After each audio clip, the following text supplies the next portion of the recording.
Hi, John here, and welcome to my February update on our solar PV, Tesla Powerwall 2, home energy usage, gas, electric bills, blah blah blah blah, plus an update on things that have happened during the month. You're looking at the back of a scaffolding lorry there. That is because on the 31st of January, although I'm including this in February because most of the activity happened in February, we had our second array repaired. So scaffolders arrived and installed the scaffolding, and this went across the whole roof because the initial plan was to also do the bird guards as well. I have covered that in a separate video as the whys and wherefores of why the bird guards weren't fitted and how I resolved that and ended up fitting them myself, so I'm not going to cover that here. There's a link up above in the top corner or in the description or at the end of the video. They installed the scaffolding, and it's worth having a look at those planks which are on the extension roof, because there's a bit of a tale about those later on when the scaffolding comes down, so I'll come back to that. So I had a day before the guys were due to come and sort out the panel on the left hand side there, those 6 Maxeon 3 panels, because one of the optimizers had died. It was an ideal opportunity for me to clean the roof of moss and also clean the solar panels. So this is the tool I used to clean the moss, part of the tool. That fitment there, that curved fitment, actually fits our roof tile profile, so it allows you just to pull it down and scrape the moss off. And I've also got this as well, which is a stainless steel brush, which was actually a lot easier and better to use than the profile brush, but I used between the two of them. I was able to clean all the moss off the panels, off the roof tiles even. While I was up there, I was able to get a nice panoramic view over the countryside. It was actually a nice day when I was up there. These are the cleaned roof tiles. There was a real build up on the drop edges of each of the roof tiles of moss, where the water had dripped off the bottom of the solar panels and formed the ideal growing conditions for moss. So I cleared all that off. And as you'll see there, and in the top of the other array, those top panels there, I've got lots of lichen on it, so I cleaned all those off as well. I've done the cleaning of the solar panels in a separate video, so I haven't finished that yet, it's just about to finish it. Stratford Energy turned up to sort out the problems. They removed the optimizers from the back of the panels and swapped over the inverter, which is in the loft. I had a couple of questions as to why I decided to remove the optimizers. The array there doesn't have any shading at all. It does have some shading right at the end of the solar day in the summer. It will last for half hour or so. Generally, it's full-on sun, and the optimizers don't really add any benefit because of that. What I didn't want to do was have the optimizer replaced and then a year, 2 years, 3 years down the road have the same problem with one of the optimizers burning out or developing a fault, and then having to pay for scaffolding again to have that change. So I decided to simplify the setup and replicate what I have on the other array, which is 11 years old and hasn't missed a beat, which is a simple string inverter. And so this is what we decided to do. And so I swapped over to a Solis inverter, removed the solar edge, and this is the inverter that we've got, an S6 2 kilowatt inverter, and it was easy to install because obviously all the wiring was there. It was just a swap. It's working fine, and I'm pleased to say that the generation meter, which has been stuck at this reading for 4 months, has now started to turn again from the 1st of February. This is the Solis app, and this was from the 6th of February. You can see there we've had a full load of almost 5 hours, 4.53 hours at full load at 2 kilowatts. The following day the scaffolding came down, which was the 2nd of February, and Jill, who was in her glass studio, who looks out onto the house, noticed that the guys were, or one of the guys was using some silicon sealant on one of the roof tiles. So she rung me and let me know, and I went out once they had moved all their stuff away and were about to leave, and asked them about the broken tiles, which initially they claimed there weren't any, to which I said, well, we saw you mending them and adding silicon sealant to them, so they fessed up. They started to say that, well, it's in our terms that, you know, potentially we will break tiles because of the weight of the scaffolding and our weight as we walk over them. I didn't sign on to those terms. Those terms are with Stratford Energy because they're the ones who hired you, not me. It would have been nice if you'd have said that, oh, by the way, we've broken some tiles, so at least I can do something about it, rather than just find them by chance, or not at all. They agreed that they would sort something out for me, either speak to Stratford Energy and get a local roofer out to sort them out. And a week went by, I've heard nothing. So I decided to just sort it out myself because it was just easy. It's on the low flat roof, so access was easy. And I also had spare tiles from when we had the roof extension done. I watched a couple of YouTube videos, and it was quite straightforward actually. As long as the row that I was dealing with wasn't nailed down, I was able to just slide the row above up to gain access, pull out the tiles, and then replace them. It was a fairly straightforward job, with the exception of a couple of tiles which were also broken. These had been cut down, so I had to then cut down full width tile, donned my safety glasses and my ear defenders, and rather stupidly I did it in the garage. Lesson learned. There's a lot of dust. Now this is just one tile, and I'd cut quite a few tiles down. My garage was a dust bath afterwards, so next time I do it, if I need to do it, I will make sure I do it outside. There you go. Anyway, so there are the tiles put in place.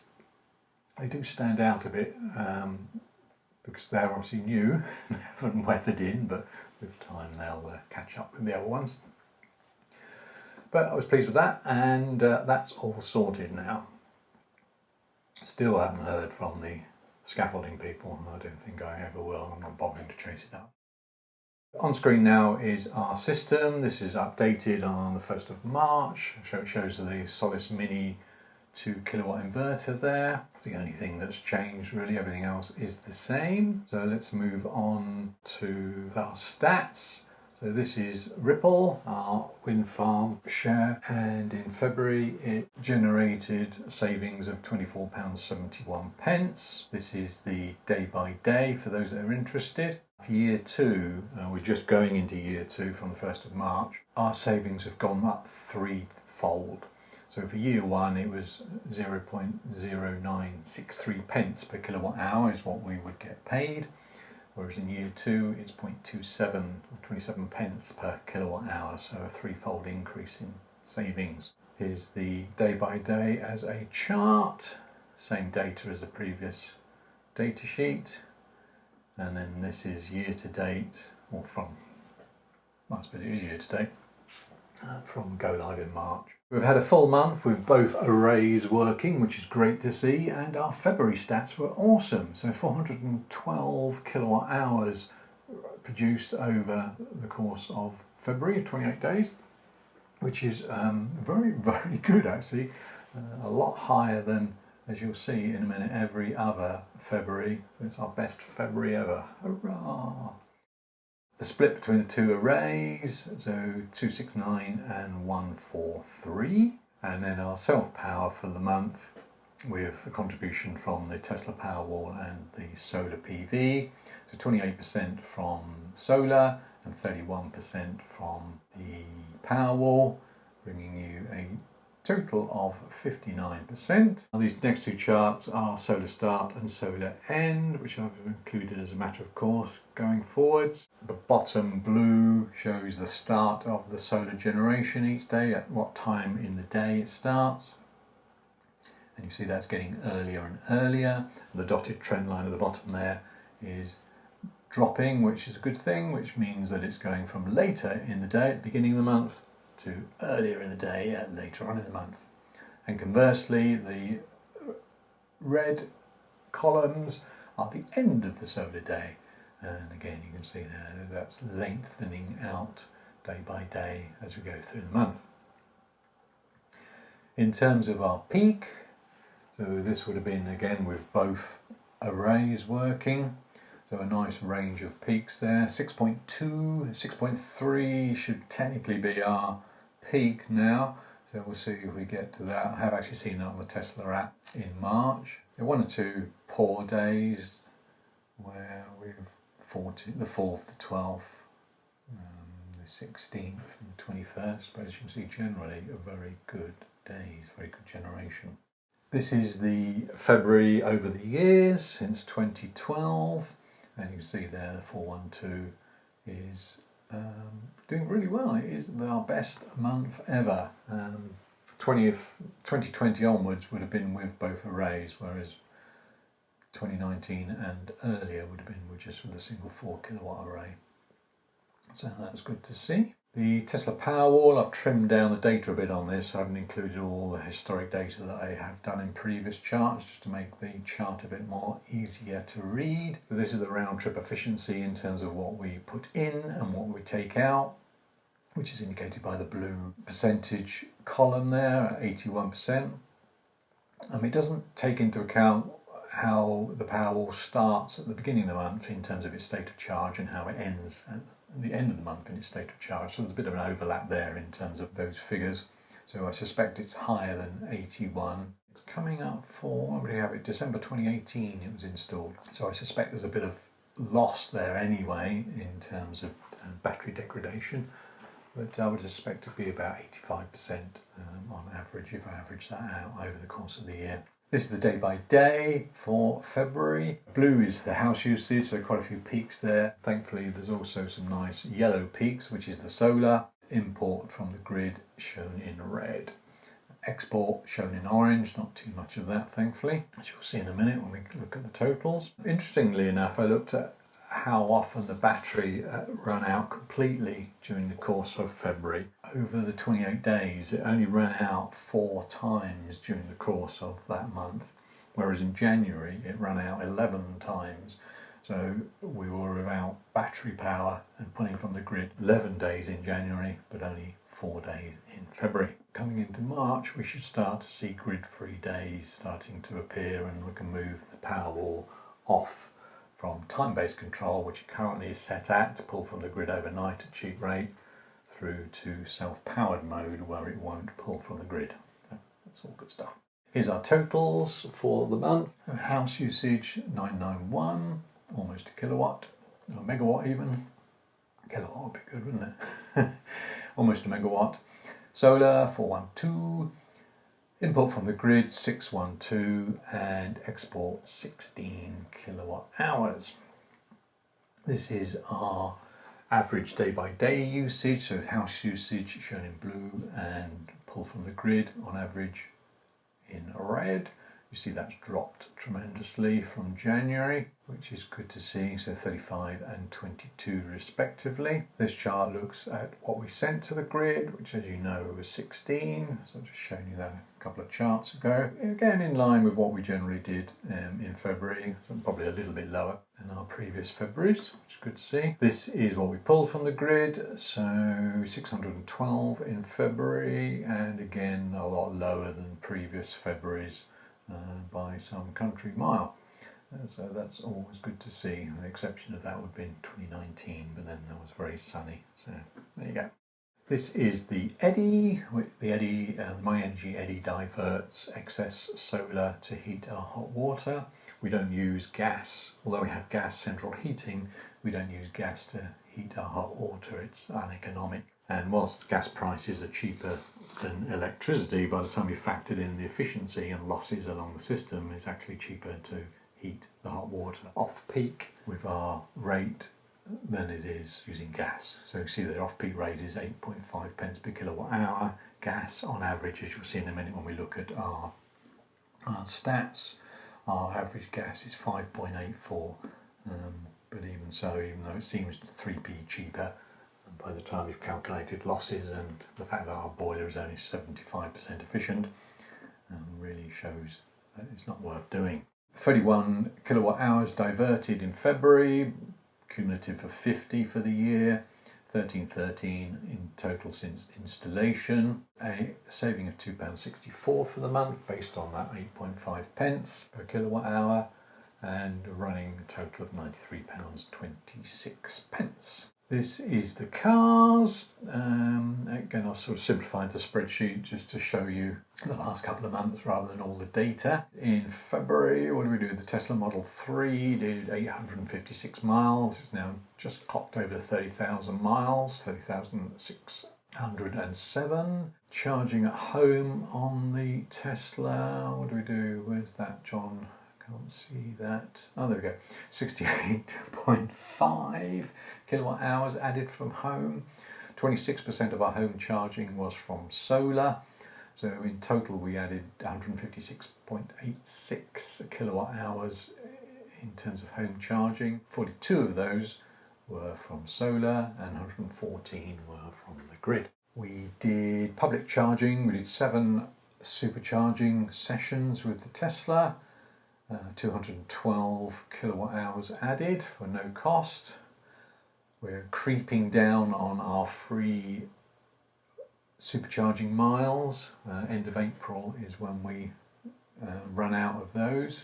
We're about just under 3,000 miles left now, so we'll probably be fairly close to that zero figure by the time we get to the end of April. The Zoe did 366 miles in the month. That also now is on 30,000 miles. No public charging for the Zoe. Again, very cheap motoring for both those cars in terms of charging costs. No other costs incurred on the cars. This is our electric bill for the month.